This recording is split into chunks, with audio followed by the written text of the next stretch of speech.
Assalamualaikum warahmatullahi wabarakatuh. Innal hamdalillahi nahmaduhu ta'ala wa nasta'inu bihi wa nastaghfiruh. Asyhadu an la ilaha illallah, asyhadu anna Muhammadan 'abduhu wa rasuluh. Allahumma shalli ala hadzal nabiyil karim wa ala alihi wa sahbihi ajma'in. Kita masih membahas tentang Sirat Nabawiyah dan ini adalah serial tentang Waqa'ah Al-Hudaybiyah atau Sulhul Hudaybiyah, perjanjian Hudaybiyah. Pada video sebelumnya kita sudah membahas tentang latar belakang dan bagaimana proses terjadinya perjanjian ini, di mana baginda Rasulullah SAW dan kaum muslimin ingin berangkat dari Madinah menuju ke Mekah untuk melaksanakan umrah sesuai dengan mimpi Rasul SAW. Lebih detailnya silakan cek di video sebelumnya. Nah, namun sayangnya mereka terhalang dan harus berhenti di sebuah lembah berjarak sekitar 22 atau 23 km dari kota Makkah yang dikenal dengan Lembah Al-Hudaybiyah, ya. Sebuah lembah yang subur yang hari ini disering dijadikan sebagai tempat menggembalakan ternak bagi penduduk Makkah dan sekitarnya, ya. Nah, di sini baginda Rasul tukar-menukar utusan dengan orang-orang kafir Quraisy sampai kemudian terakhir Rasulullah mengutus Sayyidina Utsman bin Affan, ya, yang sempat diisukan dibunuh oleh orang-orang kafir Quraisy, dan terjadilah Bai'atul Ridwan, ya, di mana baginda Rasul dibaiat oleh 1.400 orang para sahabatnya, di mana hal ini diabadikan oleh Allah Subhanahu wa taala, laqad radiyallahu 'anil mu'minina id yubayi'unaka tahta asy-syajarah, ya, surat Al-Fatih ayat 18. Sungguh Allah telah meridhai orang-orang beriman, id yubayi'unaka tahta asy-syajarah, yang membaiatmu, ya, di bawah pohon Ridwan pada saat itu. Nah, tiba-tiba datanglah Utsman bin Affan, dan kemudian tidak lama setelah itu datanglah Suhail bin Amr. Ketika melihat tokoh ini, Rasulullah SAW bersabda, ya, sungguh kalau Suhail bin Amr datang, biasanya akan terjadi perjanjian. Dan betul, ya, Suhail bin Amr ini membawa misi dari orang-orang kafir Quraisy, ya, untuk menggelar, menyepakati perjanjian dengan Rasulullah SAW. Maka, ya, Nabi sekarang memanggil Sayyidina Ali bin Abi Thalib untuk menulisnya perjanjian tersebut. Didiktikan oleh baginda Rasulullah SAW. Kata Rasulullah SAW kepada Ali bin Abi Thalib, "Ya Ali, uktub, tulis Bismillahirrahmanirrahim." Nah, ini juga pelajaran bagi kita jemaah, di mana kita diusunnahkan, dianjurkan tepatnya untuk memulai segala sesuatu dengan basmalah. Bismillahirrahmanirrahim. Apapun kebaikan yang kita lakukan dengan bismillah, ya. Kullu amrin, setiap urusan yang tidak dimulai dengan basmalah, ya, fahuwa aqta, fahuwa abtar, maka terputus. Nah, kecuali dalam keadaan misalnya berhalangan, ya, misalnya tidak mungkin melaksanakannya, misalnya ketika kita berada dalam toilet misalnya, kan nggak mungkin, ya, membaca bismillah dengan lafaz yang jahar. Tapi dalam kondisi normal, ya, tidak ada yang menghalangi kita, maka kita disunahkan untuk selalu membaca basmalah, ya. Bahkan sekedar untuk memasang sendal, ya, atau kemudian memaku dinding untuk menempelkan jam dinding, bismillahirrahmanirrahim, ya. Ya Ali, kata Rasul, tulis Bismillahirrahmanirrahim. Maka Ali pun menulis Bismillahirrahmanirrahim. Kata Suhail bin Amr, "Ya Muhammad, ya, siapa Ar-Rahman, siapa Ar-Rahim?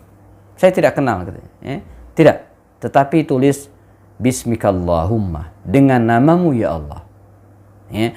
Nah, ini menggambarkan kepada kita bahwa secara ideologi orang-orang kafir Quraisy itu tidak mengakui Ar-Rahman dan Ar-Rahim, tidak mengakui asma, ya, nama-nama indah Allah Subhanahu wa taala, ya. Jadi bahwa mereka mengakui Allah yang menciptakan alam semesta, ya, tapi mereka tidak menyembah Allah dan tidak mengakui asma Allah, ya. Dan menariknya Rasul ngikut, nurut. Kata Rasul, "Ya Ali, tulis, ya, dengan namamu ya Allah." Ya. Kemudian setelah itu baginda Rasul mendiktikan lagi agar Ali bin Abi Thalib menulis bahwa perjanjian ini antara Muhammad Rasulullah SAW dan Suhail bin Amr. Lagi-lagi kata Suhail bin Amr, siapa Rasulullah? Siapa Rasulullah? Saya tidak kenal dengan Rasulullah. Kalau saya mengakui Anda Rasulullah, maka tidak akan ada perjanjian ini.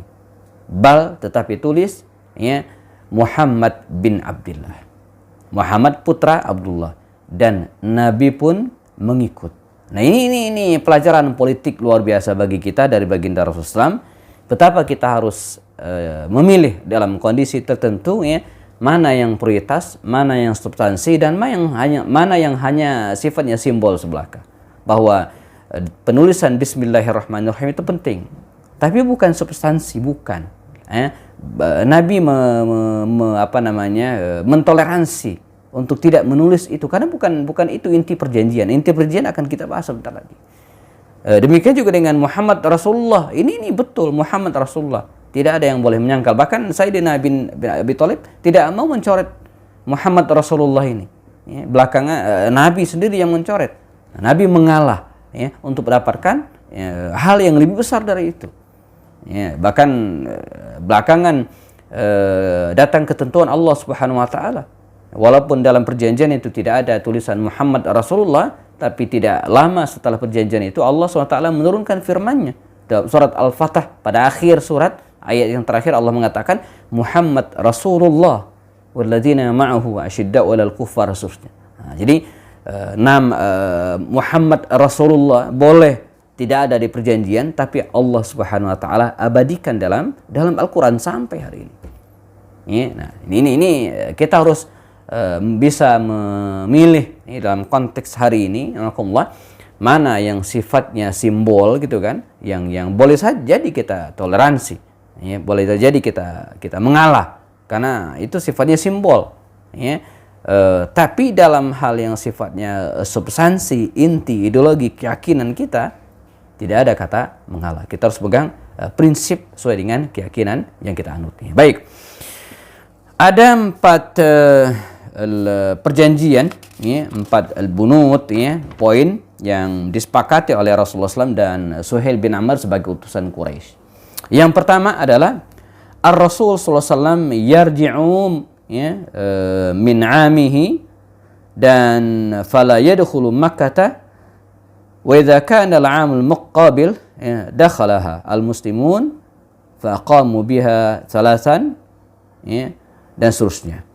Jadi Rasulullah SAW dan kaum muslimin menunda umroh ya, tahun itu, dan baru mereka boleh dinyatakan umroh atau boleh melaksanakan umroh tahun berikutnya. Ini poin perjanjian yang menyakitkan bagi kaum muslimin. Nanti kita akan bahas di ujung ya.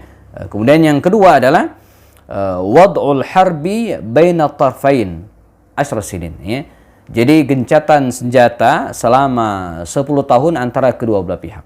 Ya. Kemudian yang ketiga adalah man ahabba an yadkhula fi aqdi Muhammadin wa ahdi dakhala fihi, wa man ahabba an yadkhula fi aqdi Quraisyin wa ahdihim dakhala fihi. Jadi pihak manapun, ya, siapapun yang ingin bergabung bersama dengan Rasulullah, kaum muslimin Muhammad SAW, silakan. Dan siapapun yang ingin bergabung dengan kafir Quraisy dalam masa perjanjian dipersilakan. Poin yang keempat, ya, adalah man ata Muhammadan min Quraisyin min ghairi idni walihi ay hariban minhum raddahum alaihim, ya, wa man jaa Quraisyan mimman ma Muhammadin ay hariban minhu lam yard alaihi. Jadi barang siapa yang datang kepada Rasulullah dari kalangan kafir Quraisy, artinya hariban, melarikan diri, maka dia harus dikembalikan ke Makkah, ke Quraisy. Tapi sebaliknya, barang siapa yang, ya, kabur, maksudnya melarikan diri dari Rasulullah SAW, tidak dikembalikan, tetap stay di Makkah. Nah, kita akan coba analisa sedikit, bahas sedikit 4 perjanjian ini yang sekilas memenangkan, ya, kafir Quraisy, tapi faktanya tidak. Pertama, tentang ditundanya umroh. Sekilas ini menyakitkan.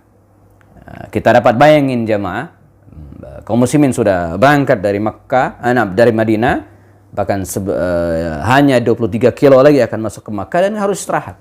Mereka sudah menggunakan pakaian ihram, sudah miqat, tapi harus pulang kembali ke Madinah Al-Munawwarah. Nah, ini sekilas merugikan, tapi belakangan ya, kalau kita lihat faktanya, ini menguntungkan kaum muslimin. Ini menguntungkan kaum muslimin. Bahkan pada tahun berikutnya mereka betul-betul melaksanakan umrah dengan tenang 3 hari lamanya, yang dikenal dengan umrah qadha, ya, dengan jumlah yang lebih banyak.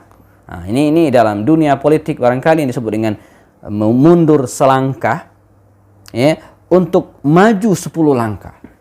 Dan ini yang lakukan Rasulullah. Nabi bertahan, bersabar 1 tahun untuk memenangkan langkah-langkah yang lebih besar pada tahun-tahun berikutnya. Nah, ini ya. Kemudian yang kedua, gencatan senjata, dan ini yang ditunggu oleh kaum muslimin selama ini, dan artinya berhasil. Ini kemenangan yang gemilang bagi kaum muslimin. Selama ini mereka harus berhadapan dengan kafir Quraisy dalam 3 perang sebelumnya, perang Badar, Uhud, dan Khandaq. Merepotkan luar biasa. Dan hari itu mereka gencatan senjata. Ya, gencatan senjata itu artinya pengakuan secara legal, resmi pihak musuh kepada kaum muslimin. Nah, ya. Jadi kalau dulu misalnya kita dijajah Belanda dan Belanda meminta gencatan senjata, itu artinya apa? Mereka mengaku kalah. Mereka tidak sanggup untuk melawan para pejuang lagi. Nah, dalam konteks ini juga demikian. Jadi sangat-sangat menguntungkan kaum muslimin, dan ini kemudian belakang dimanfaatkan oleh baginda Rasulullah SAW dengan mengirimkan surat-surat ke berbagai wilayah. Ada 7 atau 8 surat yang dikirim oleh Rasulullah SAW, dan ya, orang-orang pun berbondong-bondong masuk Islam. Bahkan beberapa tokoh Quraisy setelah peristiwa ini masuk Islam. Dan mereka tidak bisa berkutik apa-apa karena ada gencatan senjata antara kaum muslim dan kafir Quraisy. Ya. Kemudian ini yang kedua. Yang ketiga, siapapun ya boleh bergabung dengan kaum muslimin dan juga dengan kafir Quraisy. Ini juga menguntungkan kaum muslimin. Nah, ya, peluang ini dimanfaatkan betul-betul oleh Rasulullah SAW untuk melebarkan sayap dakwah.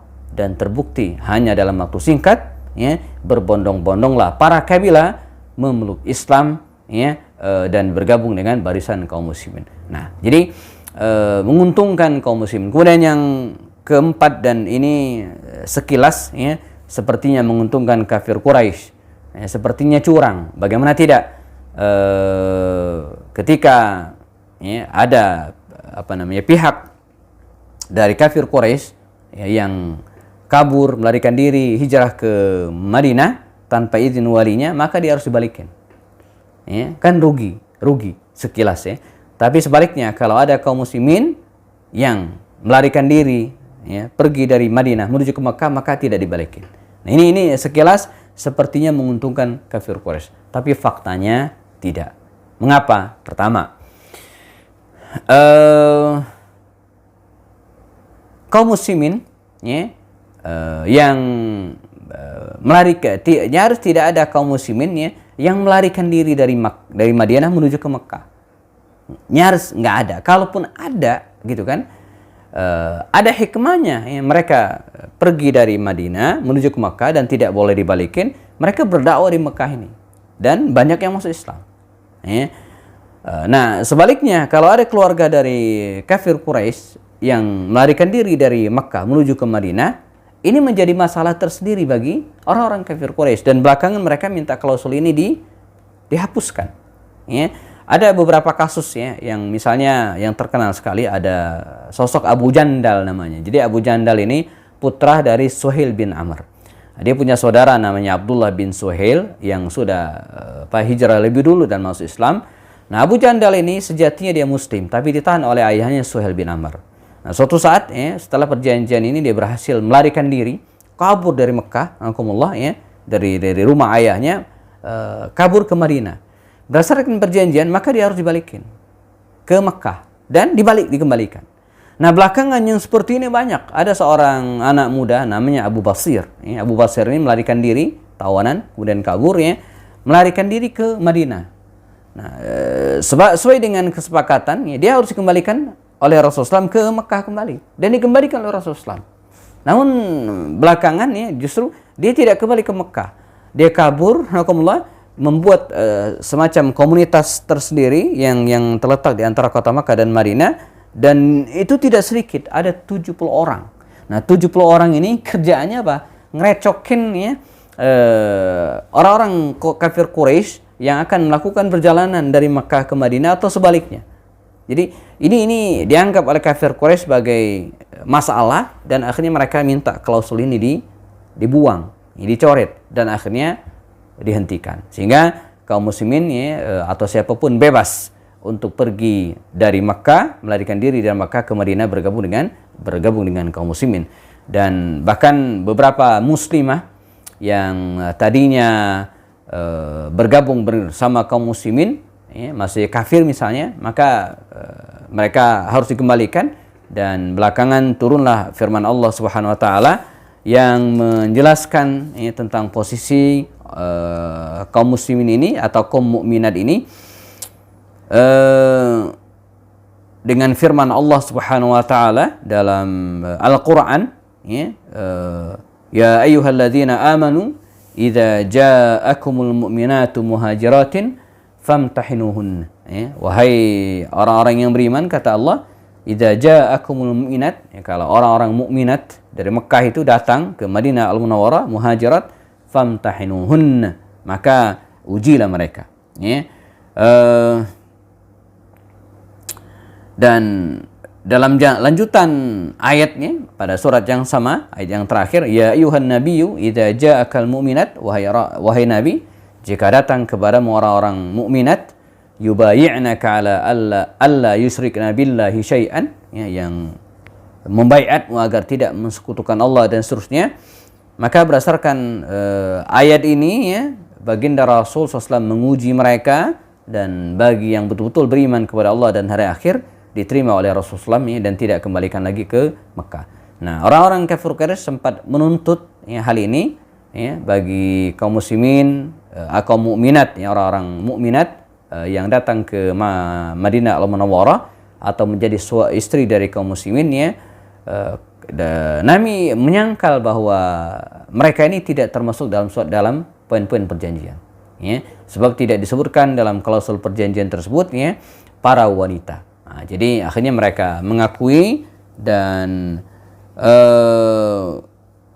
setelah peristiwa ini juga, berdasarkan ayat ini juga, bagi wanita-wanita yang dinikahi oleh kaum muslimin tetapi belum beriman, jadi waktu itu masih dibolehkan antara laki-laki menikahi wanita yang tidak beriman, tapi selepas ayat ini tidak diperkenankan lagi. Karena itu dalam kitab Ar-Rahiqul Maktum dijelaskan oleh Safi Rahman Al-Mubarakfuri, wa talaqal muslimuna zaujatihim al-kafirat bihadzal hukm. Maka kaum muslimin segera menceraikan zaujatihim, istri-istri mereka al-kafirat yang kafir, bihadzal hukm, dengan hukum ini. Fa talaqa Umar yauma idzin imratain. Nah, maka Umar akhirnya mentalak dua istrinya yang kafir, karena talahu fi syirk, yang dalam keadaan musyrik, yang belakangannya dinikahi oleh Muawiyah bin Abu Sufyan, dan yang lainnya dinikahi oleh Safwan bin Umayyah. Nah, ini perjanjian Hudaybiyah ini menjadi semacam pembuka kemenangan-kemenangan kaum muslimin dalam periode-periode berikutnya. Dan di antara kemenangan besar itu adalah kemenangan dakwah, di mana baginda Rasul mendeklarasikan Islam ke berbagai penjuru negeri, dan juga kemenangan militer, karena tidak lama setelah ini baginda Rasul menyelesaikan urusan dengan Yahudi di Khaybar, yang kemudian dikenal dengan Perang Khaybar. Nah, bagaimana proses surat menyurat baginda Rasul dengan berbagai raja yang ada pada waktu itu, dan bagaimana respon mereka menerima surat-surat Nabi, serta bagaimana kisah tentang Perang Khaybar, kita akan bahas pada video-video berikutnya. Insyaallah tetap bersama saya, Hipki Andi Bastami. Assalamualaikum warahmatullahi wabarakatuh.